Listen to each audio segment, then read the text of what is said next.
potential, where they can jump on pretty much whoever they want.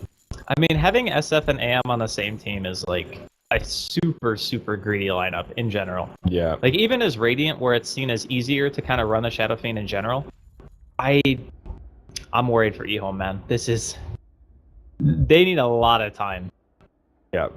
Time that Alliance may not give them. I mean, the S4 Brewmaster, again, we talked about this yesterday, a hero that's been a little bit forgotten about, and S4 has a lot of games played on this hero. He's definitely one of the better Brewmaster players in the scene. Yeah, for sure. Something to be feared. I think 8 tangos outside of S4, like, No-Tail is one of the Brewmaster players that I remember the most, because OG has been running that hero quite a bit recently, in Dream League as well. Yep. So I really want to see how this Nyx does. Yeah.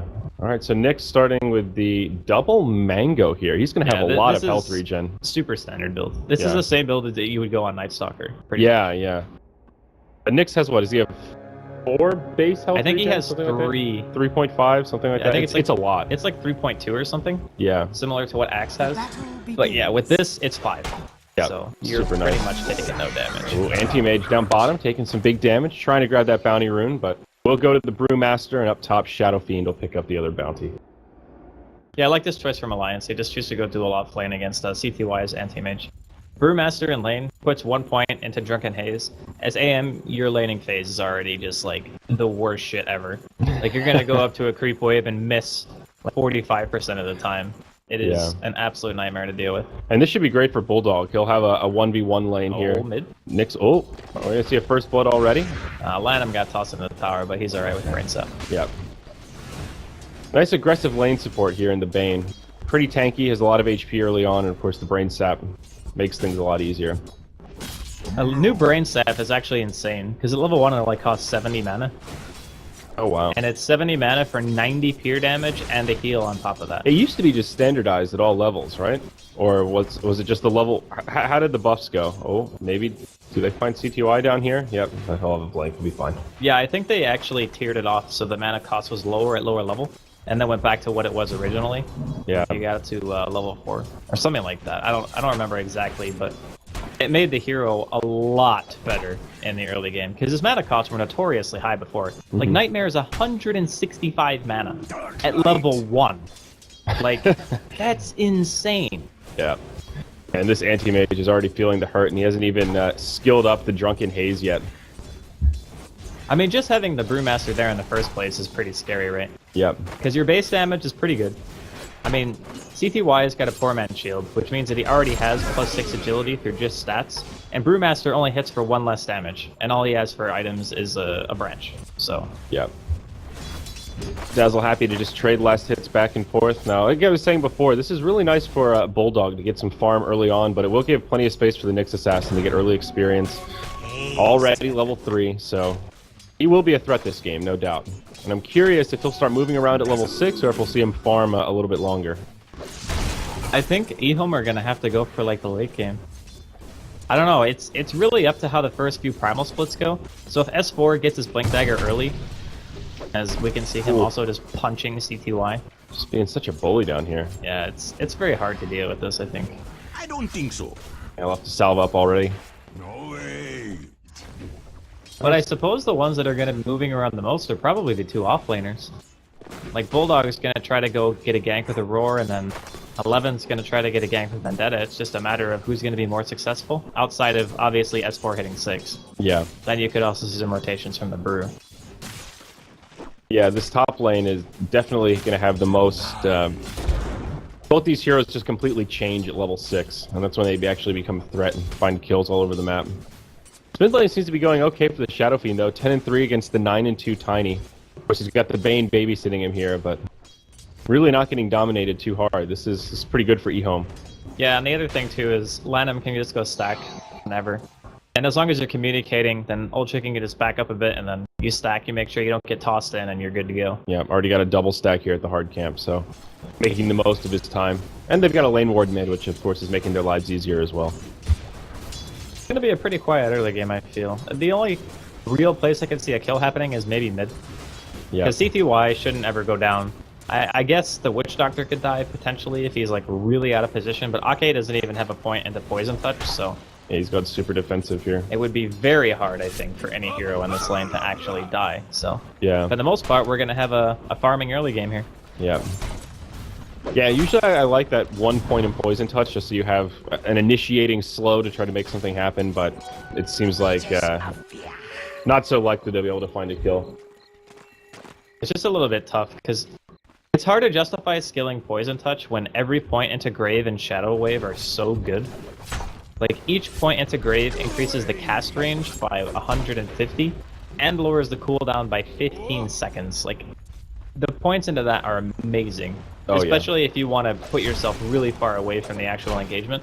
Yeah, the cooldown is nice, but the range is really the big thing. Level 1, 550 range is pretty lackluster. You've got to put yourself right in the fray where you would be auto-attacking to be able to grave reliably.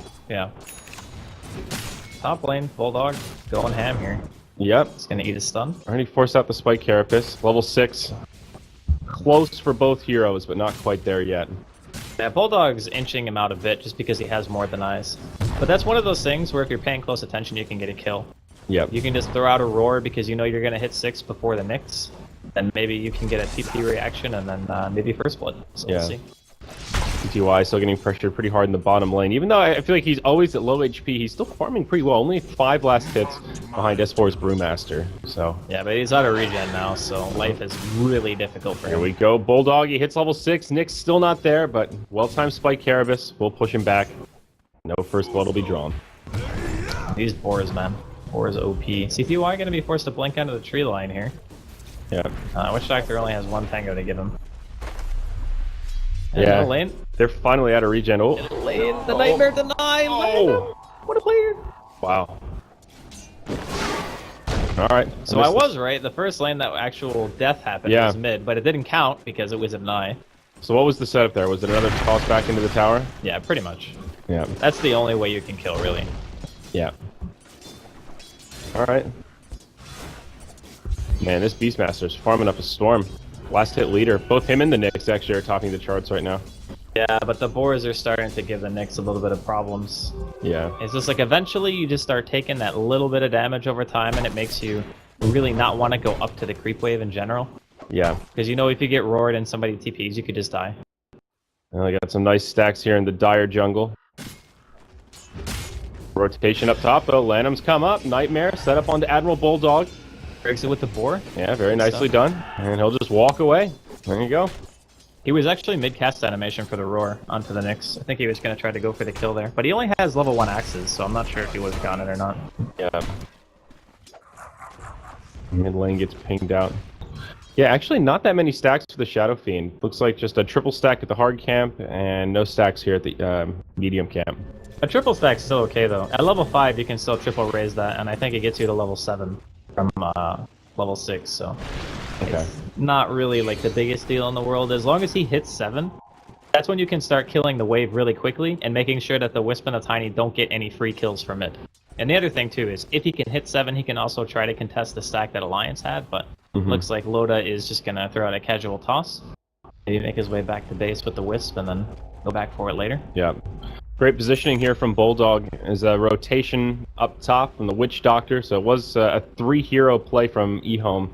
11 popped the Vendetta, and Bulldog just hides under his tower. See him scout this out here. He's pinging out these stacks. Oh, they're going for it. Yeah, they're going to move Shadow in. Fiend's on his way there. This is great timing here. Of course, Wisp not yet level 6, so It no is relocate. dead. Definitely dead. This is a huge steal for them. Yeah. I mean, if you think about it, the Wisp is Oh, only they're going level to 3 take this right one now. too. This is another... The Wisp is only level 3. He needs these stacks. Oh, if they're not no. going to defend these stacks, this is so bad for them because they need that Wisp combination to come online. And just look at that Shadow Fiend's net worth. He was already number 1, and now he moves even further into the lead. Alright, they're going into They're kills going to here. try to punish this here. Avalanche goes right onto Old Chicken. They'll toss him back up to the high ground, but it's 4v2. I mean, Alliance know they can't quite take this. Ake's in the back line here. Bulldog's starting to come in, but EHOME will just walk away. Their Shadow Fiend a little worse for wear, and that's it. They get 2 huge stacks. God, that is painful. This Wisp is not going to get anything from all that work that he put in a stack in the jungle. Yeah. Because every time you do that, you're missing out on experience. He'd even die here if he's not careful. Tether across. Oops, set up onto Shadow Fiend, but the Nyx is right there. Goes on to Mind Nuts. Look how much damage he does with the Vendetta straight away. There's your first blood drawn by the Old Chicken as he takes out Io. Great setup here from EHOME. And the first big rotation from Nyx is just a multifaceted victory. Scouts out the stacks to secure for the Shadow Fiend, and then he finds the first blood for his mid laner as well. I really like the way they're using the Nyx so far. They realize that they need to try to get the information early of how many stacks they have, where are they, what level is our Shadow Fiend, can we go and take them? Those were the first things that they wanted to prioritize, and honestly, I think it was a mistake from Bulldog not anticipating that movement and not being there and ready to fight. Because if he was there with a roar, they could have potentially at least gotten something off of EHOME, because God, this Wisp needs it. Like, he needs to be in the vicinity of some kind of kill or a stack being taken with the Tiny, because his level 6 being delayed actually gives EHOME so much more time to set out and just get farm and make sure that they can just split up the map. And now Old Chicken just goes into his hard camp, kills the triple stack there, and he's at 5k net worth all of a sudden. Tiny hovering around 3, S4 hovering around 3.5. He is starting to get some serious momentum here. Looks like he will just go mech first item as the headdress coming out. This is a fabulous start here for EHOME, Draskell. I mean, we still haven't seen any of the primal splits come out yet, so I'm going to reserve my judgment for what Alliance can do until I start seeing S4 go in with his team and try to start team fights. Smoke rotation from Tiny Wisp. It gets broken here. This is a dire observer they're standing on top of. CTY comes in, starts poking nuts. He'll tether down to the low ground, but now Loda, he's kind of isolated here. Throws the combo onto 11. Won't find the kill, and they'll just stun him up. Loda's going to fall first. Down he goes. Now it's going to be EHOME on the back foot as the rest of the line start to press forward. S4 has a primal split available, but we'll hold on to it. 11 in Vendetta form, looking to pick off a squishy support here. Won't find one. I think EHOME will be happy just to take a 1-for-0 on that little trade. Yeah, and the Nyx is just walking around gathering information. It's not a matter of using the Nyx to initiate necessarily. It's just making it more comfortable for the AM to get what he needs out of the early game. And the same thing can be said for the Shadow Fiends. Up top, Admiral Bulldog caught by a Fiend's Grip from the backside. Lanham sets it up and gets another kill. Old Chicken gets an assist for that one. Now 11 down bottom, scouting out S4. Will he initiate here? Who's he going to choose? He's pinging out Ake. Looks like the Dazzle's going to take the damage. He'll be stunned up as well. No shallow grave for himself. Forces out the primal split, but it's S4 versus 3. No TP reaction. He'll try to do as much damage as he can. Putting some pressure on his CTY. Boulder Toss comes out, but Witch Doctor's there with the Voodoo Restoration. He'll heal him up, and AM will be able to just blink back to safety. First primal split, a defensive one, and will keep S4 alive, but won't achieve much more than that. EHOME are playing this so well. Like, forcing S4 to split like that, that is the worst case scenario for him. He never wants to split defensively. He always wants to be with his team, and he wants to use split over objectives, which means that, again, EHOME are just buying time. CTY had a pretty abysmal laning phase, but it was expected. Up against the Brewmaster lane, you're not really going to get anything out of it. Brew never skilled Drunken Haze, by the way.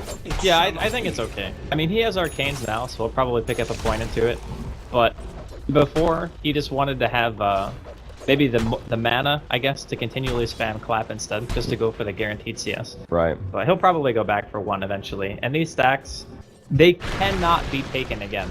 Well, I mean, 11's just going to get a solo kill onto Nuts here. Easy peasy. Hits him with a Vendetta, level 4 Impale, and the Wisp is just dead. Sitting only at level 4. EHOME are actually outplaying them so hard. Yeah. And the whole time while that fight was breaking out down bottom, Old Chicken was just up top split pushing, solo farming the waves, and they killed that tier 1 tower. They'll just rotate mid, force out the glyph again, and looks like the Alliance is about to lose another tier 1 tower. I mean, S4 has Blink Clap, but he doesn't have his ultimate up for another 50 seconds. So this is free. Yep, there you go. Dean gets another tower. I really hope that the next Primal Split actually gets Alliance something, because they need some sort of momentum going for them. A lot of times, AM is one of those heroes that is very incapable of fighting for a long time, but just because of EHOME's movement and how they've controlled the early game, the Shadow Fiend is going to be, I think, enough of a deterrent for Alliance that the CTY is going to have a ton of space to farm. Bulldog has book 1, but he's not anywhere near Blink because he needs to finish the book 3 first if they want to try to get Roshan or they want to try to take like real team fights. I'm just not sure if they can pressure hard enough at this point to make EHOME react. And now EHOME, they can just do this 4+1. You see Anti-Mage up top hiding in the trees. He's going to wait for this fight to break out before he shows. The rest of EHOME are ready to fight. They've got the mech up on the Shadow Fiend, who also has a regen in the bottle. Now that all 5 of Alliance are committed down bottom, AM will start pressuring the lane, and at least there's a Blink Primal Split available here for the Brewmaster. Oh, you gotta have sentries here. You absolutely need to put a sentry down. Aka, he's going to get scouted out. EHOME They smoked as well. might be forced to do something. Kaka in no man's land. He tries to channel the ultimate, gets interrupted right away by Loda. And it looks like they're just going to let him die. On the backside, Nyx gets initiated on as well. Primal Roar comes out. He's going to be stuck. He'll be brought down. It's a twofer. There we go. Lions get 2 quick picks, and now they're going to 5-man onto this tower. Yeah, not having to commit split is a big deal, because it actually means if they wanted to, they could go for 2 towers here, or they could try to rotate mid and take that as well. In the meantime, obviously AM's just been pushing top. Yep. He's actually getting really close to his Battle Fury. Yeah, So not I too think bad. that Alliance, they got something on the board. That's the most important part. Like, they need to try to get something done. Because the first, I would say, 10 minutes have been heavily EHOME favored, and the Shadow Fiend is just gigantic. Oh, up top, they make the rotation. Fiend's Grip onto Loda. CTY with the right clicks. Mana Void for good measure. That'll be an easy kill. Going the way of the Anti-Mage. Meanwhile, in the mid lane here, Old Chicken gets split on by the Brewmaster. Ake and Nuts are nearby, but 11's on his way in. Drops the stun on the Wisp. He'll just bring him down. Old Chicken has a mech. That'll keep him alive a little bit longer. Primal Split's done, but there's a Thunderclap from S4. It looks like they may have the damage, and they do. Shadow Fiend will get popped, but EHOME have reinforcements inbound. Ake will preemptively grave himself. Much needed here as he's now on the run. They'll have an Impale from the Nyx. They'll get the kill. It will be a 3-for-1 exchange here in the mid lane as the Tiny went down also. Yeah, that was a split used as well. Yep. I think it's okay still for Alliance. Like, they have some time. As soon as the Beastmaster gets to book 3, that's when we're going to start releasing the potential of the lineup come on here. Just make sure they can go in with the Blink Dagger on the Tiny, try to find a quick pick, maybe get Lanham, maybe if you're lucky even get the Nyx, because those heroes are definitely combo kills right now, or they're within that threshold of health, right? Yeah. So that could be a really nice way for them to get a fight going for themselves. And I feel like they just desperately need relocate on Wisp. He's level 5 now, but still has a pretty good ways to go. He had such a hard early game. Like, those stacks getting stolen put them so far behind. Yeah. Because it's not just about the level for the IO either, it's about the farm for Loda. Yeah. Like, He Loda did go could Blink have Dagger had, like- first item. Yeah, he which- could have which is had up like now. drums by now as well.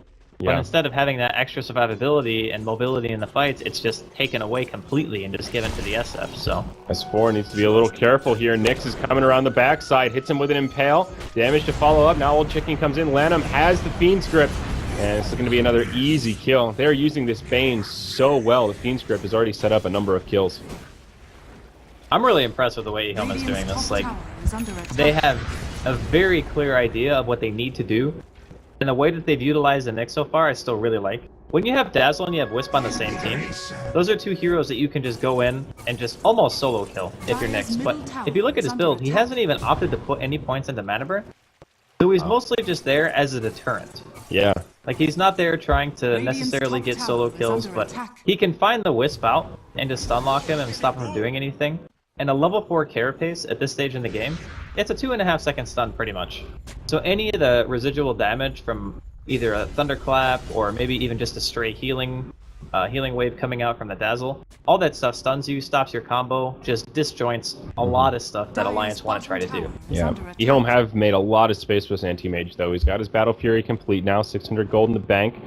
And looks like Bane could be going for an early Glimmer Cape here. Yeah, he's got it completed once he gets a turn with the Courier. My god, he already has Glimmer and Arcanes. Yep, that's insane. So if he's on point, he can pretty much stop a lot of the combo damage coming out from Loda.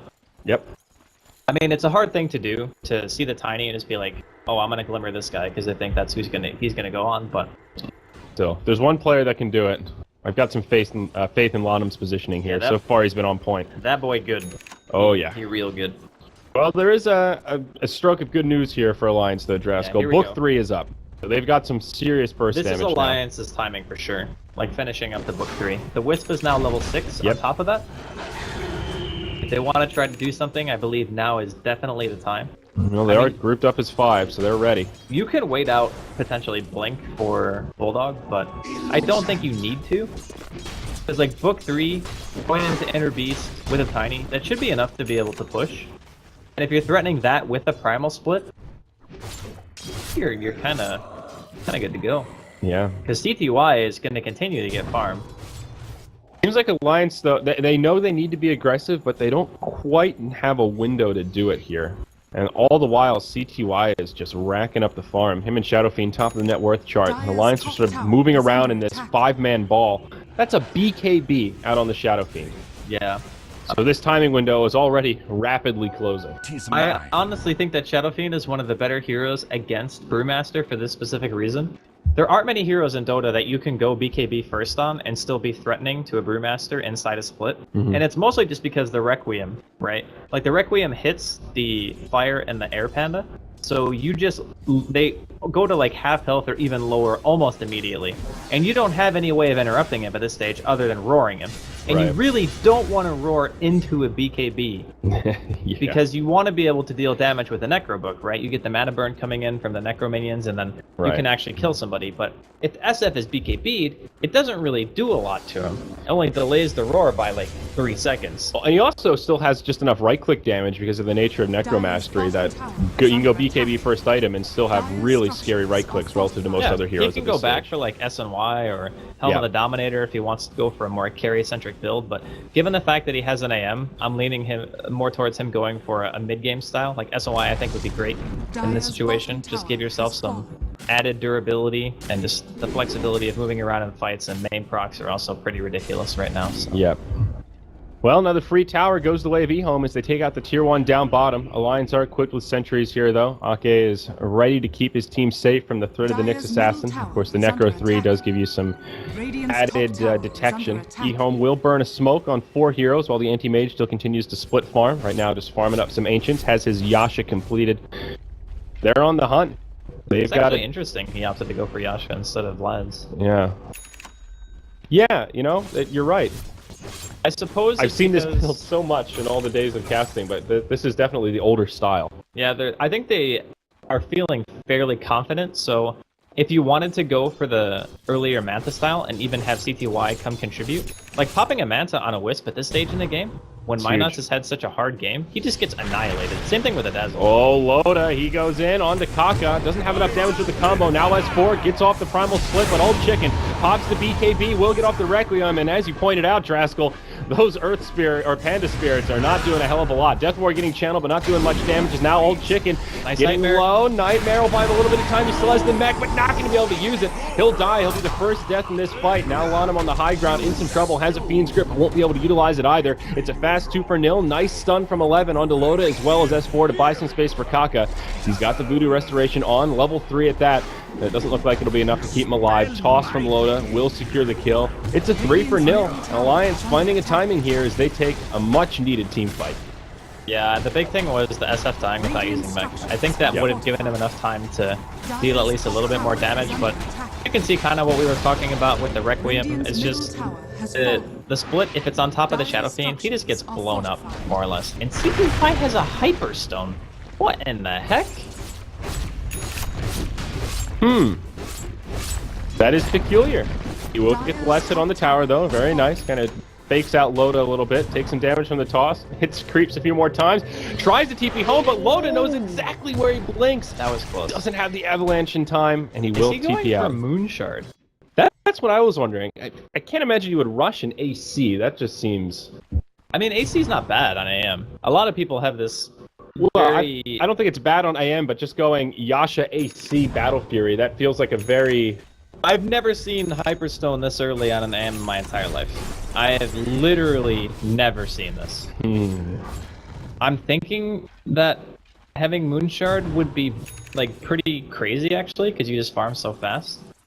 Because you get like 120 attack speed. I mean, it kind of plays into what we just talked about, right? EHOME have a pretty nice lead for themselves. Even after that last failed fight, they're still holding on to a 7,500 net worth and experience lead. They've very successfully done this 4+1 strategy, and there's been minimal pressure on CTY since the laning stage has broken down. So, He bought something else. I mean, he's gone for this greedy build with the Yasha. Why not go for the greedy build with the Hyperstone? He is going Manta now. Down bottom. Okay, Lana will get initiated on. They've got the sentries. Glimmer Cave not going to keep him alive. Now Old Chicken stuck in the trees. They're going to find him. They'll isolate him. He'll try to BKB TP, but it's going to be close and he won't make it. Wisp will get credit for that one, and Alliance get 2 quick picks in the bottom lane. Alright, so That pick is actually massive, but they could lose the Wisp here. Oh, Middle lane, he just gets dropped. Yeah, Loda's still in the area. it looks like they will just retreat. They're going to try to at least. Loda blinks forward onto 11, hits him with a combo. Doesn't get max damage out of it, but S4 comes in. Drunken Haze does connect. Now Death Ward from Kaka doing some good damage to Loda. Nice stun from 11 to set it up. CTY will use the Mana Void to finish off Brew, and 11 will use that Spike Carapace to much avail. Secures the kill on Tiny and mitigates the damage from the toss. That certainly would have been his death. Very nicely played there. What was a quick 2-0 will turn to be in favor of EHOME. Look at this from CTY. Bulldog on the run. His boar will get taken out, and they're going to continue on here, but the blink will reset, and he will move back to safety. This is like the fattest AM I've ever seen at this stage in the game. Like, given Alliance's lineup, I think a lot of people would be looking at this and saying, all right, you got Beastmaster, Brew, and Wisp Tiny. You should be able to pressure the map, right? You should be able to make EHOME feel scared and not be able to just put CTY wherever they want. But the guy has no fear. He's feeling like fully confident right now. He's got 4 kills, hasn't died a single time. He's roughly 10 CS a minute at 24 minutes. 4-0-2. And this is after that rough laning stage at the beginning. Yeah, we saw how hard he was pressured. His lane was not great. He pretty much had to soak all of the regen from his Witch Doctor because he was just getting punched in lane by the Brew. I mean, I think Alliance in the laning phase pretty much did exactly what they needed, but the biggest error they made was not defending their stacks. Yep. Like, that in of itself put them in a really awkward position because you're basically giving away like 1,000 free net worth to the SF and a lot of experience that your Wisp needed to get in order to really contribute, I think, a decent part in this game. And not only that, but the first split that S4 did was a defensive split where he wasn't able to really get an objective for it. So now Nick's scouting out the Brewmaster here, but not going to go for it. Yeah. It's at that stage where like Roshan, I think, is going to be necessary for Alliance. Like, not even just to take it away from EHOME, but I think without Roshan, they are actually in a really rough spot. Yeah, Aghanim's on the way for the Tiny, just about 1,000 gold off, so Loda's still finding some okay farm, though if you compare it to the Shadow Fiend to the Anti-Mage, definitely feels a little bit lackluster. Bulldog has picked up a gem now, though, so they are definitely equipped to deal with this Nyx Assassin. 11 will have to be very careful with his positioning now, to not get caught out. I find it actually a little bit strange that he opts to buy the gem just in this situation. Maybe he Why just... is that? I mean, having a gem on Beastmaster is really good for obvious reasons. You can use the Hawk to D-ward, but typically you just want to use the book anyway, right? Like you can pop the book, walk around with that and the Hawk, and then just D-ward no matter what. Yeah. Tiny actually has the Aghanims. He had another piece hidden on the courier there. Okay. So that's pretty big for Alliance here as EHOME moving to the Don't Roche walk up pit. the hill. I think they're trying to bake this. 11. Oh, he walks right into it. He'll get Primal Roared. Not going to be able to get the Spike Carapace off, but a nice Nightmare buys him a little bit of time. Still not enough. He'll end that killing spree and get a free kill there. The gem has been revealed, and it will cost EHOME a Nyx Assassin. Possibly the Roche as well. Alliance walk right into the pit. S4 breaks the Lincolns. And this is big. They absolutely needed this. If for whatever reason EHOME were able to get this Roshan, I would say that Alliance, like, not is totally out of the game, but they would have a very small chance. Oh, here we go. S4 pops out, goes into the Primal Split. Nyx will buy back here. Primal Split not really getting a hell of a lot done, and S4 will move to a more defensive posture. Roche still pretty beefy at about half HP. Down. They can't fight this anymore. Are they just giving it to EHOME? Like, they don't have Primal Split because they used it. They tried to... That was such an awkward split. Yeah, I don't know what that was, honestly. It's almost like a miscommunication where S4 made the call to take the fight and the rest of the team committed to Roche. And this is really bad news for Alliance. Ooh. Really, really bad news. Yeah, free Aegis goes the way of Shadow Fiend, who also has a Blink Dagger, by the way, and another 2,000 gold to spare. Jesus. What is CTY going to buy? I really want to know what he's going to do with his Hyperstone. I think Moonshard is the more common play, just because you can eat it later if you want to try to get something else. I mean, he has been split pushing quite a bit, so I guess the AC would make sense in that sense, but... No, AC is definitely good. 11, no question about that. Hunting down Ake. Does he find a free kill here? Sentry Ward comes down. 11's got to go if he's going for it, and there we go. Mana Burn connects, and Ake will just get finished off by a raise. The power of the Nyx Assassin right there, Drasper. No kidding. And Bulldog, no! How do you fall for that, Bulldog? That's your gem! Oh, no. CTY literally just walked into trees, and Bulldog fell for it. He just walked back up and just got wrecked. Oh my. And CTY will just TP out. All the while in the mid lane, the rest of EHOME take out the tier 2 tower. Things are falling apart for Alliance. We passed that 5-figure mark of gold and about 14k experience. is the favor of EHOME right now. I'm really worried right now for Alliance. This AM is just going straight Abyssal Blade. Like, he just bought a casual Hyperstone. I've never seen that. A casual Hyperstone before Manta. I'm thinking if there's like a real reason behind it, because you're basically paying 2,000 gold for 55 attack speed. It is a better creep killing and tower killing item than a Yasha in that sense, right? Because you're getting more attack speed out of it. But Yasha also gives you damage and movement speed. Right. So he goes Yasha, which is the more efficient item first, then Hyperstone, then finishes Manta. That is like a super confident play, you know? Yeah. You don't do that unless you're like, we're winning this game. Yeah, we're winning. I'm not going to get pressured. Oh, 11, he tries to get cheeky, blinks into the trees to TP home. They catch vision of him, and he'll get finished off by the Tiny. That's a freebie. I mean, too bad CTY has, like, ungodly amounts of money right now. Yeah, and there's the Abyssal Like, he's completed. got Abyssal done. Jeez. This is, let's see here. Gold per minute, 710 at the 29-minute mark. Yeah, it's not bad. That is impressive. Not bad. Showing us AM still lives. Oh, me. I mean, after seeing so many pub AMs, it kind of feels like the hero was a little bit dead. Yeah. But and obviously in competitive games it's much different because you communicate that you need to be able to create space for CTY, and I think that EHOME has done a phenomenal job of that throughout the early game. Oh yeah, absolutely. Now old chicken, he'll move into Butterfly here. Eagle's Song has already been picked up, so CTY with that game sense, yo, he's out of there. yeah. It feels like one of the biggest issues, though, aside from the anti-mage, is just losing that gem. Because they've already had issues controlling the Nyx Assassin, and now they are low on tools to detect his whereabouts. Ake still stocked up on detection with some sentries as well as dust, but easier said than done. Yeah, this is a really rough spot for Alliance. They haven't used their ultimates in the most optimal manner. And the other problem that they're going to have now, too, is how do you relocate gank any of these heroes? Have we even know seen that- a relocate yet? I think we saw one, right? There has to have been one, right? I actually can't think of one. They've just been moving as I just thought about that too. I was like, wait a minute, did they actually not relocate at all? And they haven't had any opportunities to. They've been moving around in this grouped up kind of death ball here because they don't have too many other choices. Bulldog will be sitting back at the base as the four of them are out. There's a smoke from EHOME right now, and this is a little bit scary if you're Alliance if they get caught. Alliance are getting a little bit spooked right now. I don't really blame them. I mean, given the situation, you have no outer tier towers left. It's 30 minutes in. Your Tiny has one item. Okay, well, technically two, I guess, because he has Blink and Blink Ags, but yeah. he's got 3,500 gold as well. Like, he is so far away from being able to contest CTY, but they could find this pick. The trap has been set here, Draskell. They're not going for him. They're leaving. They're going to TP home. They think it's bait. I mean, yeah, that's actually a good point, because the rest of EHOME are smoked, right? So they actually couldn't have known. They've been missing for a while. And they have no vision because they gave away Bulldog's gem. So everything has been dewarded. Right now, the Dire have literally no wards down. This is Alliance vision right now. This is a black map, yeah. This is really, really tough. And then you look at the wards from the Radiant, and they've got a nice aggressive lane ward mid, plateau in the jungle. CTY is going AC, by the way.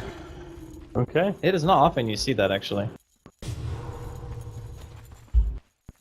Yeah, he's got on the courier. I would really love to pick his brain about that choice and ask him why exactly. Like, obviously the item is good. It's just something that you don't really see. Yeah. So I wonder if it's because it's good to help just kill the base. Is it actually better for split pushing than getting something like maybe Butterfly, which is comparable to the cost of an AC? Like, does that damage actually get outweighed by the minus armor? Maybe he's done the math. Possibly.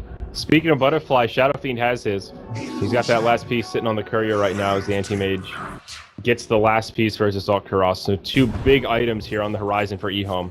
That's actually a really good point that you bring up. It's just the fact that the SF has Butterfly.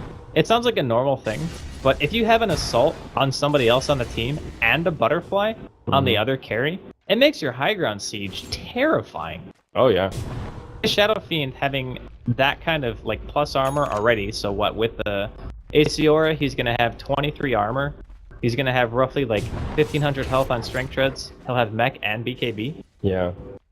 That should be more than enough, I think, for EHOME to even threaten high ground or just wait out another Roche. Well, and now that they have the Abyssal Blade up, I really fear for S4 in this next big team fight that's on the horizon, because between the Abyssal, the Impale, the Coconut, the Fiend Script, they have so many ways to lock S4 in place and stop him from getting off the Primal Split. 11 up top, almost gets caught by a tiny combo as he walks by a Sentry Ward, but it will be off the mark. TP out from the Wisp. Oh, Bulldog, The tiny as well. Oh my. He just got wrecked. Alright, well, there's Blink your Abyssal Abyssal Blade Manta. debut. Yeah. Missed that one, sorry about that. That's alright, he died in like less than a second. Yeah. He actually just got annihilated. But they're gonna catch the tiny up top. Yeah. I wonder if CTY just goes all in and goes MKB, or if he wants to go BKB at this point. Because BKB Abyssal, at this stage, almost he's unstoppable. ensures that you kill the person that you go on, right? Yeah. Like, unless the Dazzle grades them or they get relocated, which, honestly, I don't think relocate's gonna work because they're gonna die too fast. Like, they're just gonna die in like 3 or 4 hits. Yeah. But the AC Aura plus the presence of the Dark Lord as well, you got that synergy going for you. So you got minus 11 armor to pretty much anybody who's gonna be trying to fight you. Loda gets a BKB up now. Actually, this has to be because of Brew, right? Because if you think about it, the minus armor aura on the Panda split, you just right-click them down. Like, you just punch them to death. What are That's they a gonna really do? good point. With the AC on top of the presence of the Dark Lord, that's what, minus 11 armor? Yeah, it's insane. Pretty ridiculous. And I'm pretty sure aura is still effective at this. Oh, here we go. Old Chicken, he gets tossed back in. Combo comes out. He'll mech BKB, stays alive for now, but Primal Roar from Bulldog secures the kill. Up top, hey, look, it's CTY. He gets a free tier 3 tower. So, Shadow Fiend for tier 3. Not the worst trade for EHOME. Less than ideal, but they're making it work. Alright, CTY, you got like some balls of steel, man. That's all I'm gonna say. Cojones on that guy. Alright, well, he does make it out. Yeah, I think the AC is actually specifically because of Brew. And obviously having Shadow Fiend, like that synergy is very good. How much armor do the Brewlings get? Does he get the Vlads through the split? Yeah, he does. The Okay. Earth Panda holds auras. Okay, So if you have like AC Vlads, you get them both. right, I thought so. Dark light. I don't actually know what the base armor is off the top of my head though. Yeah, I'm I not don't sure. really play Panda that much. So. Yeah, I don't think it's very high. Go away. I don't think it's in the double digits. No, it's definitely not. So, At least for the air and the oh, 11 misses his stun there onto Ake. Unfortunate. it's alright. I mean, honestly, the Nyx has been kind of a just an information gatherer this game. Like very similar to how you would play a bounty hunter. Yep. Oh god, CTY going for Bulldog again. This time he's gonna get saved by a Grave. Yeah, just barely keeps him alive. Oh, mid lane. Nuts as well as Loda trying to go in here, but Fiend's Grip onto Nuts. Full duration Death Ward from Kaka will secure the kill. Now 11 comes in to try to get the counter kill onto Loda. Misses the stun, but he was BKB'd anyway. CTY gets Craggied on his first hit, and Loda's BKB debut will keep him alive at least for now. Now the Primal Split is utilized. The Pandas have 5 armor. Well, oh my god, it's even worse than that, Draskell. 0, 2, and 6. So 0, 2, and 5, rather. Yeah, not the greatest. Come down. Yeah, you can actually just punch them to death. That's really insane. And again, the Primal Split's utilized here and really doesn't achieve anything. Well, this has pretty much been the story of the game. Yeah. Every single Brewmaster split that I've seen, barring the one bottom lane where they actually managed to get a tier 1, has not given them any objective. This is a very similar to a hero to like Warlock, for example, where if you use Chaotic Offering, the cooldown is so long that you actually just have to get something out of it. And I would even say Kind that of like the Death Prophet we saw yesterday. yeah, like Warlock's ultimate is probably not even as it's not as badly scaling as Brew. Because the golems, you can get Refresher, you can get Aghanims, and you can buff it to a point where it's like actually kind of scary, even in the late game. Yeah, 4 golems is always something to be. Primal Split drops off like a rock. Like as soon as BKBs come out, you're all of a sudden like, okay, well my hero actually just doesn't do anything anymore. So Yeah. I think that Alliance just didn't have the solid early game they needed to really utilize their mid game potential with the Brew. Yeah. And I think that EHOME knew exactly what they needed to do in the early game to shut them down. Wow. So CTY continuing to do things interesting here. You were This is a great choice. asking if he wants BKB or MKB. He just goes for the Lincoln. Look at this guy. He just goes straight in, says, hey there, Nuts. How would you like an Abyssal Blade to the face? Easy Mana Void. He gets another kill. Again, bleeds into the tree line. And he'll just TP home. And mid-roar animation there on Bulldog couldn't get it off. Yeah. But the Lincolns is great because if you look at the Alliance's team right now, there's only a couple of things that actually break Lincolns. Like Drunken Haze is one of them. I guess you have Poison Touch, Yep. which 2 points right now, and they're from Ake, but Yep. the main initiator is always going to be Bulldog. So he has to go in, pop book, mana burn, or mana something. burn with the Yeah. Necro book, and then try to roar after that. And I'm pretty sure CTY's reaction speed is going to be faster to blink away than it's going to take Bulldog to do three things. Oh, God. S4 links in, but he'll get caught in the Fiend's Grip. He won't be able to primal split this time. He'll be the first victim of this fight in the Roche Pit. Old Chicken pops the BKB, going for Admiral Bulldog. He'll get a shallow grave. That'll buy him a little bit of time, but now Ake, isolated and left alone, will be brought down. Bulldog will die as soon as the grave expires, and Loda, with no choice but to flip the high ground and move to a more defensive posture. Roche will fall in favor of EHOME, and that's an Aegis in the hands of the Shadow Fiend. I think this is just GG. They use Split again, they use Roar, books down. They don't have buyback on any of their heroes. CTY has literally double Loda's net worth. Like, Yeah. 32,000 net worth at 39 minutes. Yeah, they're gonna go right for the high ground here. There is a glyph available for Alliance, but Nuts gets set up on with the Nightmare, followed up by the stun. He will be able to mech, but gets hit by one last cast. Long-range tether will keep him alive. Glyph comes out after the tier 3 tower falls. Remember, there's no tier 3 in the top lane. CTY took it out before, so this will just be an easy rotation up top after these barracks fall. And Alliance really lacking resources here. They do have a couple of buybacks available for one last fight, and of course they do still have the Primal Split, but now Nuts initiated on again. He'll get the Grave. That'll buy him a little bit of time. Primal Split comes out as well, doing some pretty big damage to Lanham, but he'll be okay. Compliments to that Glimmer Cape. He gets dusted, but still able to make it back, and Kaka will heal him back up. Loda heads out, will bring him down, but CTY doing so much work in the base. So far, they've only been able to kill the Witch Doctor, and Loda's BKB is just about to expire. He's just getting clicked down by the Shadow Fiend. CTY still acting like a madman on the back lines. Loda finally falls, and now the buybacks come out. One on the side of EHOME and one on the side of Alliance. That may be the only buyback that Alliance has this fight. They're still holding on to the top lane of Barracks, but no more Primal Split from S4. He'll use the BKB, and CTY just man-fights him and will kill him. That's it. He's done. Now, Fiend's Grip onto Loda. This will be a dieback now for the Tiny. Everyone on EHOME on low HP, but Alliance just lacking the resources to finish him off, and it'll be GG as Alliance get completely wiped in the final fight. My goodness, that was EHOME are on point. That was not close, actually. It wasn't close. And I really think, again, it's down to just EHOME's early game decision making. Everything they did was perfect. Stealing the stacks, stopping S4 from getting anything from his Primal Split. CTY even had time to buy a casual Hyperstone in between his item progression and still maintain 900 GPM. I mean, he ended at that the end game of this game. 12-0 and